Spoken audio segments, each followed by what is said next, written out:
and welcome to Season 3 of the ReFolKUs podcast, where we talk to artists and music industry workers about building sustainable, creative careers with a focus on folk. I'm your host, Rosalind Dennett.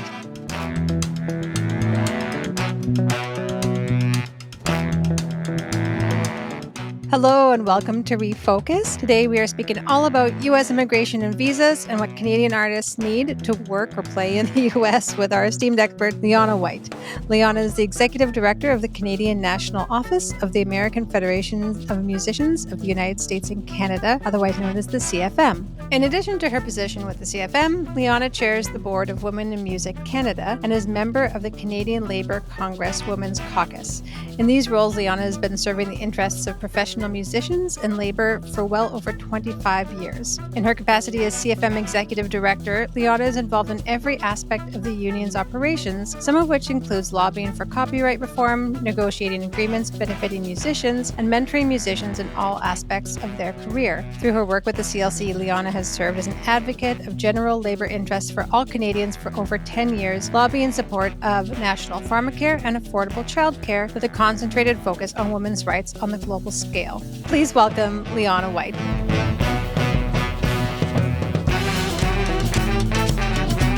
Hello, Liana. How are you doing? I'm well. How are you? I'm doing very well. I'm so excited to speak with you today about this very important topic. But before we get into it, I'm wondering if you can just start off by telling us a little bit of how you got into this role or got into working at the union, a little bit about you and your history there. Actually, I usually just say it's dumb luck. I had been looking for a job many eons ago and they were hiring. I was just dropping off resumes wherever. And I took a job as their artist immigration administrator and then just ended up getting more and more interested in what the union did overall outside of just administering the visas for artists. And my career just grew from there. I had very supportive mentors. I was very fortunate. And here I am today as executive director since 2012. So that's over 25 years working in artist administration, specifically though in visas and, administering this visa to the U.S., correct? That's correct, yes. So maybe for folks who don't know, or maybe folks who are thinking about possibly performing in the U.S. or working in the U.S.,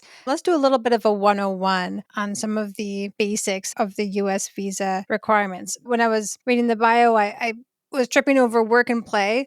Let's start at what kind of defines work in the U.S. for artists. It is performing any what would be deemed a professional engagement. So there may be instances where you're not paid, or I've processed permits before for very elaborate open mic type engagements where it really is just donations, or maybe not even that, just refining your skills and getting up and jamming. But the engagement takes place in a commercial venue. So, that's usually a bar and grill or something like that, cafe. Then it is a business and your music could be attracting business. So even if you're not making any money, it's perceived that your playing is making somebody money in the United States and is therefore deemed professional and would require a visa. So what about something like, I want to go down to the US and record an album? So recording an album has a few different variables. If you're going in and renting a studio space and going in to record some tracks, typically that's a little bit of a gray area when you're doing a self-produced album that is primarily going to be done in Canada, but perhaps you're just going into a studio or you want to record with a couple of American musicians or something like that, a particular song. That's typically okay to go in as a business visitor. However, if you're working with a label, if you're recording or songwriting with other US artists, if you are going in and you're going to be regularly engaging US artists, and obviously your album is going to be released in the United States or on platforms that are accessible by U.S. consumers, then you would require a visa. You mentioned songwriting in there. If I'm just going down to songwrite with a friend of mine that lives in the U.S., are you saying that would require or possibly wouldn't? Actually, if it's only songwriting, if you're doing like collaborative work songwriting, obviously there'd be a little bit of playing as you're writing. But as long as you're not recording, then you can go in as a Canadian citizens specifically can go into the United States for up to 6 months as a visitor. So you could absolutely go in under that. You've got that right as a Canadian, and you could go in and collaborate with other artists, be they US or whatever, on US soil, and that should be fine. Just don't do any kind of professional type playing. I will say that one of the things that I really admire about you and about the folks who work at the CFM is that you understand the world of work for musicians. It's complicated, right? Like, no two instances of work or of gigging or whatever are the same, right? We're all, individual pretty snowflakes and have our own things going on. So I feel like, as like a caveat before we say anything, I will encourage everyone that there's no cookie cutter thing, and to just call your office. You guys have wonderful administrators there who work specifically in this one task region area. First and foremost, if you're wondering, and for people that are listening that are thinking, well, I have this and it's complicated because I'm doing XYZ, these are people that absolutely understand that, and you can call them and let them know. Maybe we can go through a couple more scenarios just for folks that are listening and have questions about it. So Also, although this is being done in English, our P2 administration department is fully bilingual. So if there is anybody who feels more comfortable speaking in French and and asking the questions that way, please know that calling the office and speaking to Melanie specifically, Melanie Hall. no, thank you. That's awesome to know and super helpful.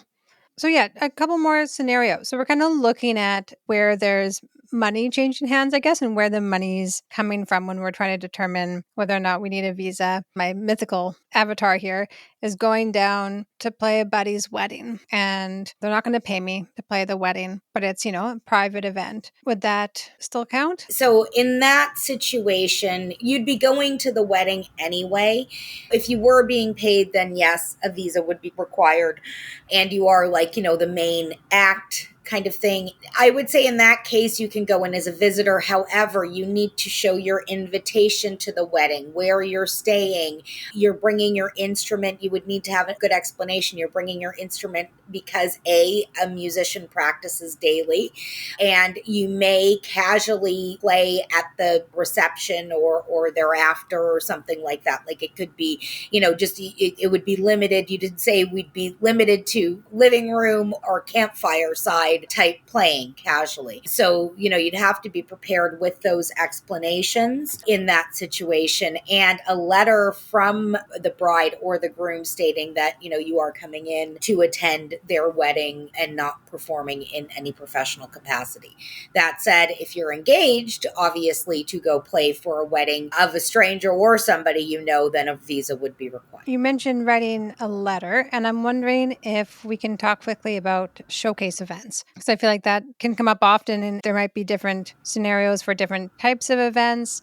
Can you explain a little bit about what folks may want to consider when performing in a showcase in the US? Okay, so the ones that I'm most familiar with are obviously the folk conferences like the FAI, SURFA, NERFA, or the bigger ones anyway. I'm sure there's all kinds that I'm missing in between. And then South by Southwest, which is the other big one. Those showcases, typically, you can go in as a business visitor under what's called a classification B1 business visitor permit. We do provide letters of support for that. Typically, a letter from the conference would support your entry, but there have been times where an additional letter from my office or from the AFM verifying that we do know that you're entering for semi-professional purposes, but it is a showcase. It is confined within this particular conference, and it is not for while you are there for professional reasons. It's more for, again, showcasing your talents, exactly that, and it's tied specifically to a conference. Now, let's say you're driving in to one of these conferences and you want to hit bars along the way. This B1 does not entitle you to do that. You can only play within that conference. Anything outside of that conference would require you to have a visa. So musicians do make that mistake sometimes where they're like, oh, well, we'll play our way there kind of thing. And you can't do that. Or you can, but not without a visa. No, without a visa, yes. So in the scenario where, I mean, you brought up a good point where sometimes your plans change a little bit, right? So sometimes maybe you're planning to go down for something, you get more engagements. Let's say I have a visa to go down and play a festival, and I've already got my visa for X amount of time. Maybe there's two festivals, there's time in between. So let's say I got a festival in July, I got a festival in September, and I have a visa to cover that time in between there. What if I pick up some extra gigs? Am I allowed to do that? What do I do? Extra gigs in the US, I should say. Yes, itineraries can absolutely change, especially for those who are booking like year-long tours or they've got a smattering of dates throughout, a long time frame. It doesn't necessarily mean they're, on a steady tour playing every night or every few nights. So, or you could pick up an additional date. Just notify our office. It is fine for anybody to do that. What would require a refiling and new fees to file a change of employer is if you are engaged, let's say, by an orchestra or in a theater, or you were engaged by Disney and then now Universal is hiring you. And we do have those situations.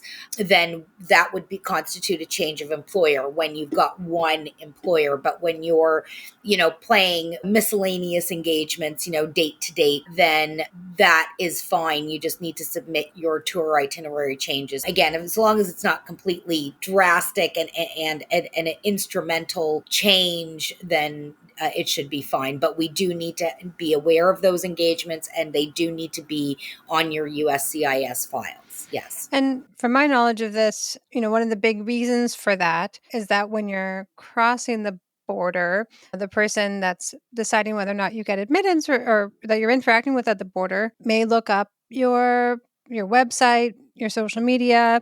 If the dates are different and they see these discrepancies, that might be a red flag for them. So do you have some other kind of tips for how to make that crossing as smooth as possible and what folks should kind of keep in mind during that process of crossing the border? Typically, it's the initial entry where you're going to be under the most scrutiny. The other time would be like multiple entries, or if you've ever been flagged before. So, especially in border towns or somewhere like, Vancouver and Seattle, you think you're just going across to play a quick gig. You don't need a visa. It's done totally innocently.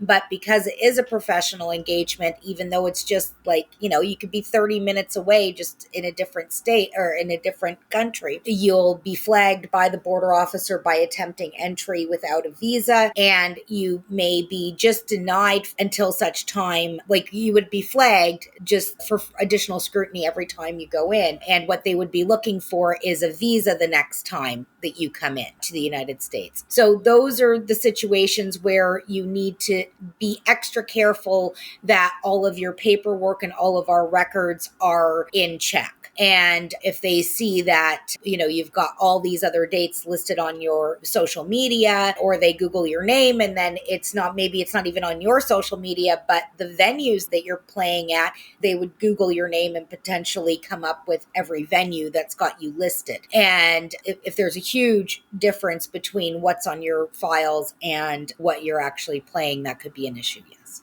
Do you have any tips for merch and like what you're traveling with? Yes, there's two different processes. Well, a few. There's informal entry and formal entry, or there is just getting your merch for the United States produced in the United States, which I feel that's the easiest way to do it. If you're bringing across, though, promotional items, then you're permitted up to $2,500 in value of the product, but each piece of merch would need to be clearly labeled that it is not for resale, for promo only, or something in and along those lines. It should be stickered, not for resale. And so you could go in that way. If you're planning to sell the merch, then that's where really that $2,500 threshold comes in. It becomes more important. Then you'd have up to $2,500 where you wouldn't have to pay duty in advance. There's some border crossings that do require an extra form to be filled out, even in those situations, but that depends border by border. So at the end of the day, it's it's much, much easier if you just get your merch produced in the United States. I will say this as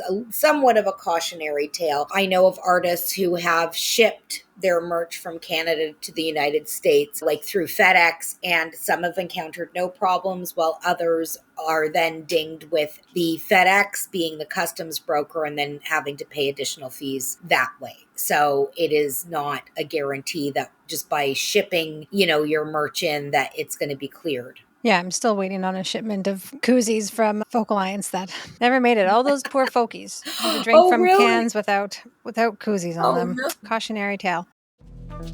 Today's podcast is brought to you by our friends at Bandzoogle. Bandzoogle makes it easy to build a stunning website and online store for your music in minutes. All the features you need are already built in, including tools to sell merch, music, and tickets commission-free. I'll say that one more time. Commission-free. Mailing list tools to grow your fan list, industry-ready EPK features, live support from their award-winning teams 7 days a week, and so much more. Website plans start at just $8.29 per month, which includes hosting and your own free custom domain name. And our podcast listeners can go to bandzoogle.com to try it free for 30 days. Then use the promo code ReFolKus, that's ReFolKUS, to get 15% off the first year of any subscription. That's bandzoogle.com, promo code ReFolKus.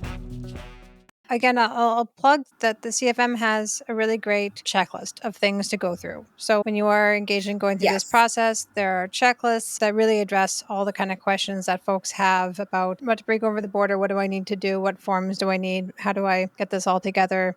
Any question that's come Yep. up, you guys have thought of it and have put it in a neat little package. So again, encourage folks to get in touch. cfmusicians.org. Under the work permits tab, and we have all the information there. So if there's anything that I've said that I spoke too fast, on the website is all the written information and more detailed. I'm trying to control myself from going into too much detail.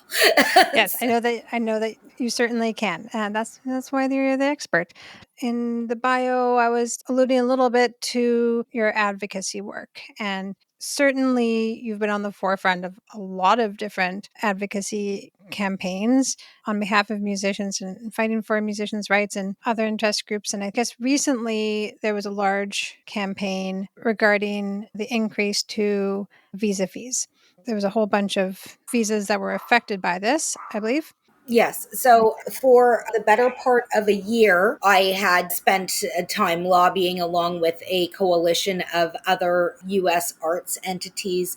It's called the Performing Artist Visa Task Force. It formed in 2001 in response to the premium processing unit being implemented. So that's how far back premium processing goes. And so this group is comprised of various immigration attorneys as well as entities like the Carnegie Hall, Dance USA, Opera America, the AFM, A2IM, FAI is also a member of this lobbying group. There's, I'd say, roughly 25, 30 of us within the arts, all various disciplines in the arts, where, foreign entry to the United States is a main part of their function. At any rate, so in January of 2023 is when USCIS announced that it was proposing fee increases from $460 US up to as high as $1,655 US, I believe, which is where the O landed.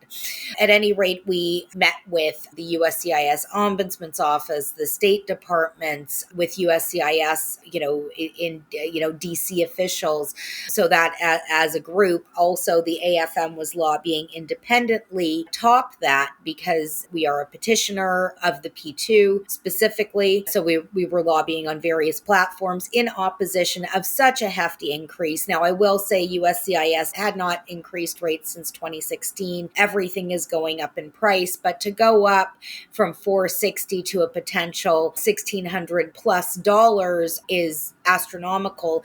And it's also, USCIS also had to understand that a lot of these fees are borne by the artists themselves and not by the employer. Only bigger employers like Disney, whom I referenced before, might pay a visa fee, or a large orchestra or something. But the vast majority, 80% of the visas we process, are for artists who are paying their own fees. So we did whatever we could do.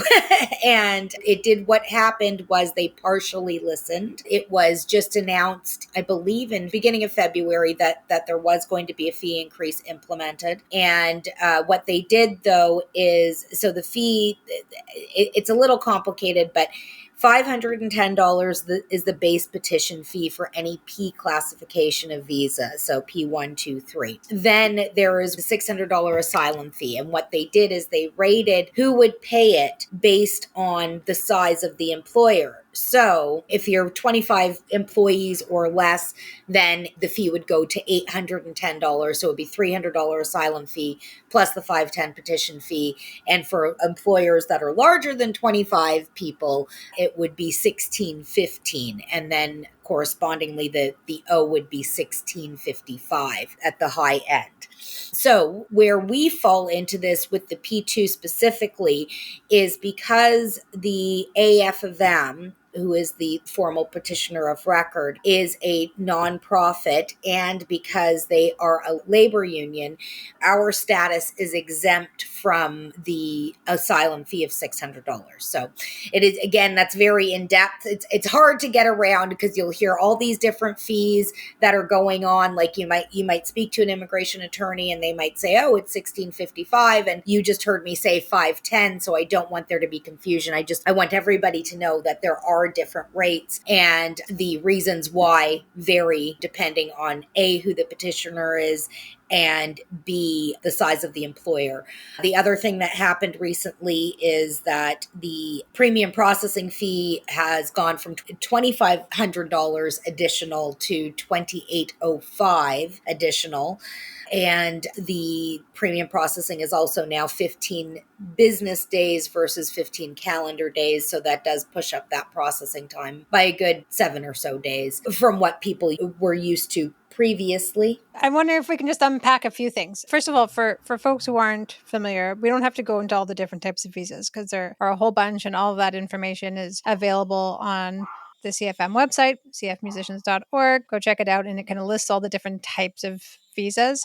So the CFM specifically is the petitioner for the P2 visa. I wonder if you can just explain, though, what you mentioned the word petitioner a bunch of times. Can you explain what a petitioner is or why somebody would need a petitioner?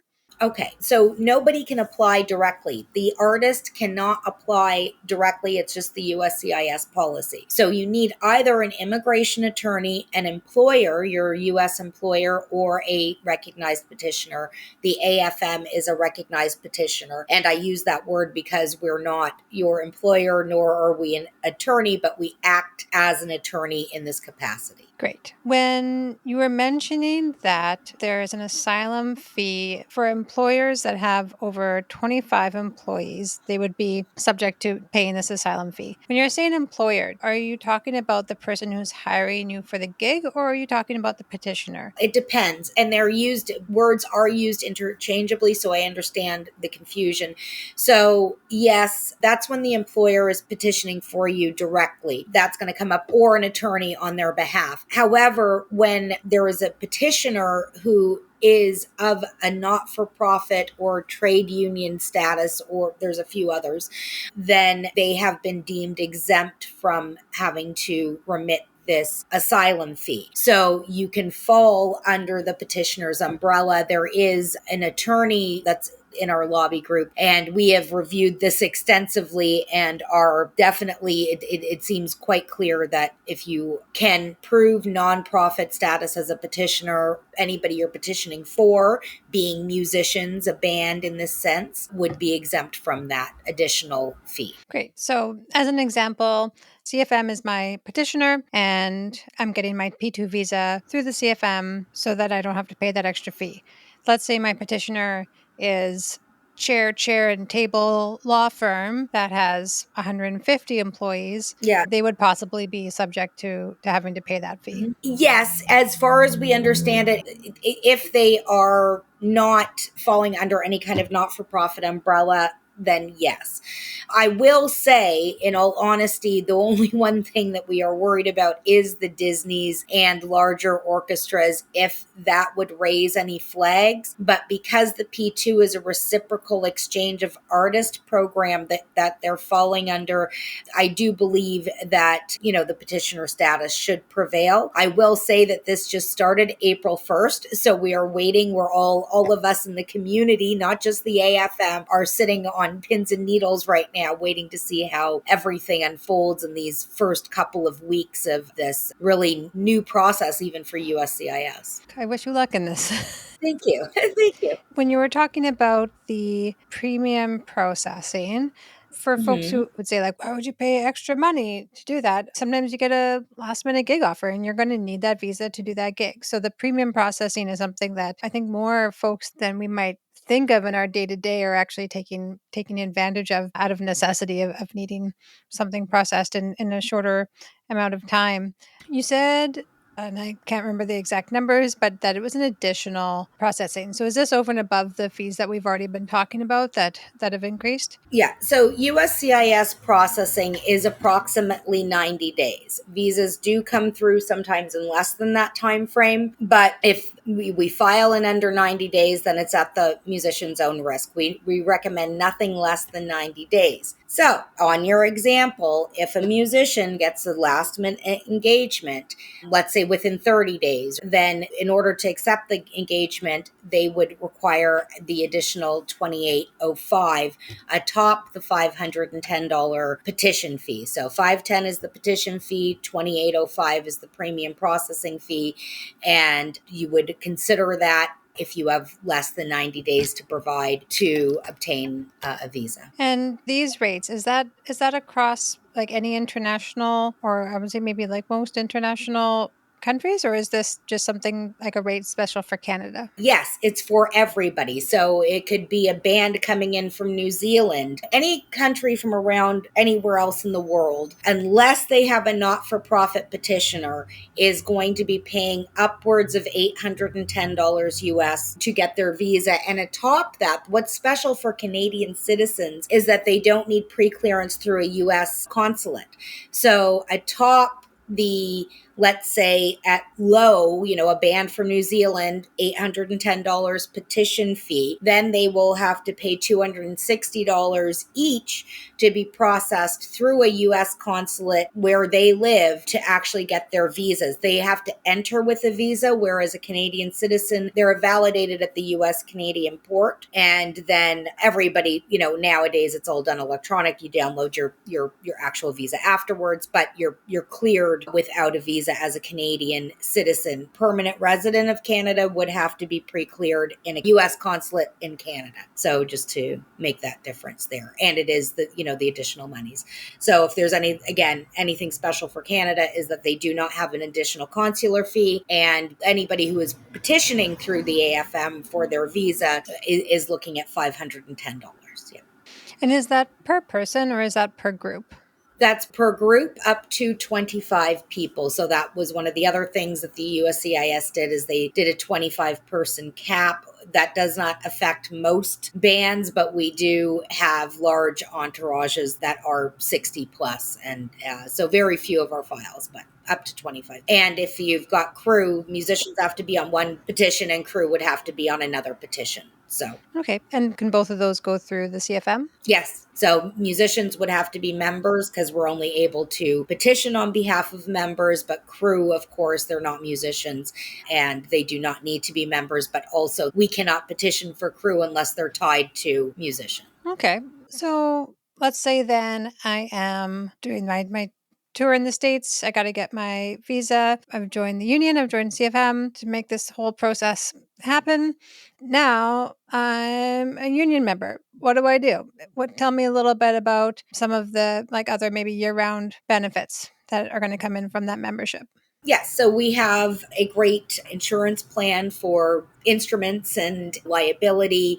I will say this, that there are engagers who will not book bands that don't carry their own liability insurance. I don't recall the, the rates off the top of my head, but again, go to our website, CF Musicians, and you will find all of that information. So that is open to you. It is obviously additional rates, but they are preferred, and you will not find better rates for those coverages. We also provide contract protection if you are actually out on tour and do not get paid for one of your engagements. We can get money to you while you're out on the road and then take action to try and enforce that contract while you go on and play. And pension is a huge one. So we can teach you how to start booking gigs so you can contribute to your pension. It can be done on just a miscellaneous gig as part of your overall fee. And I'll leave it at that because there is a website, and then maybe I'll be invited back to do a 101 on union benefits. Yeah, absolutely. We would love that. Okay, so what's the best way for folks? We've mentioned the website, again, cfmusicians.org. We'll link to it in our notes there. What about, are you guys on social media? Where else can people find out more about you? Yeah, so our social media is just at cfmusicians.org. And for more on our international body, it's afm.org. Again, we're bi-national organization. So by joining either AFM or CFM, you are part of the whole. And we will be we're out at most functions. We will be at FMO in October. We are going to be at ECMAs. So anybody listening who might be attending the East Coast Music Week, we're actually doing a Francophone panel on visas. Great. Well, thank you. I know that's going to be, all this information is a huge help for folks who are planning to do export work and do musicians and artists work in the U.S. Liana, thank you so much for sharing your expertise with us today. My pleasure. Thank you for having me.